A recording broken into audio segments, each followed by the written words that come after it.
کوئی بھی نیک عمل جو اللہ تعالیٰ کی خوشنودی کے لیے کیا جائے وہ انسان کو اللہ تعالیٰ سے قریب کرتا ہے. اور یہ عجیب صورتحال ہے، منطقیوں کے سمجھ میں آنی مشکل ہے، لیکن حقیقت ہے کہ تقوی حاصل کرنے کا راستہ بھی یہ ہے کہ عمل صالح کرے، آدمی نیک عمل کرے. تقوی کا حاصل کرنے کا طریقہ یہ ہے کہ نیک عمل شروع کر. جب نیک عمل کرے گا تو اس سے مزید تقوی پیدا ہو. تقوی سے نیک عمل سے تقوی، پھر تقوی سے مزید نیک عمل، پھر اس نیک عمل سے مزید تقوی، پھر اس تقوی سے مزید نیک عمل، پھر اس نیک عمل سے مزید تقوی. یہ اللہ تبارک و تعالیٰ نے یہ ایک سلسلہ جاری فرمایا ہے جو مرتے دم تک انسان کے ساتھ رہتا ہے. مثلا فرض کرو ایک غافل انسان ہے جس کو نہ اللہ کی فکر ہے، نہ آخرت کی فکر ہے، نہ کچھ ہے، اللہ بچائے، کوئی ایسی صورت ہے. تو اب یعنی خلاصہ یہ کہ وہ تقوی نہیں ہے دل میں. کسی نے اس کو دعوت دے دی کہ بھائی فلاں نیک عمل کر لو، نیک عمل کر لو. اس وقت اس کے دل میں آیا کہ چلو بھائی عمل تو نیک ہے، چلو کر لوں. جب وہ نیک عمل کرے گا تو نیک عمل کرنے سے کا خاصہ یہ ہے، اس کا لازمی خاصہ یہ ہے کہ اس سے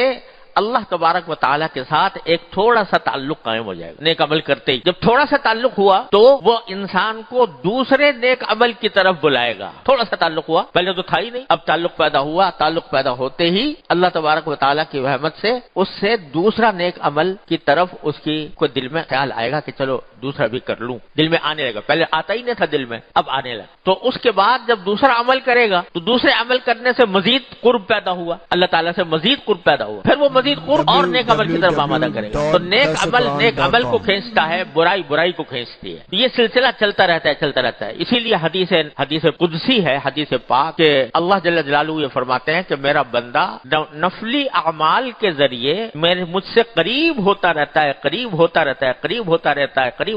ہے، یہاں تک کہ ایک وقت ایسا آتا ہے کہ میں اس کی آنکھیں بن جاتا ہوں جس سے وہ دیکھتا ہے، میں اس کے کان بن جاتا ہوں جس سے وہ سنتا ہے، میں اس کے ہاتھ بن جاتا ہوں جس سے وہ حرکت کرتا ہے. جس سے معلوم ہوا کہ یہ تقوی اور اللہ تبارک و تعالیٰ کے ساتھ تعلق اور اللہ تبارک و تعالیٰ کی ذات کا قرب یہ ایک لامتناہی سلسلہ ہے. یعنی چلتا ہی رہتا ہے. جو عمل صالح میں ترقی ہوتی رہے گی اسی حساب سے اللہ تبارک و تعالیٰ کا قرب حاصل ہوتا رہے گا. اللہ تعالیٰ کا قرب حاصل ہوگا تو تقوی پیدا ہوگا اور تقوی کے اندر مزید ترقی ہوگی. کیونکہ تقوی اور اللہ تعالیٰ کا قرب یہ اس کے بھی درجات ہیں.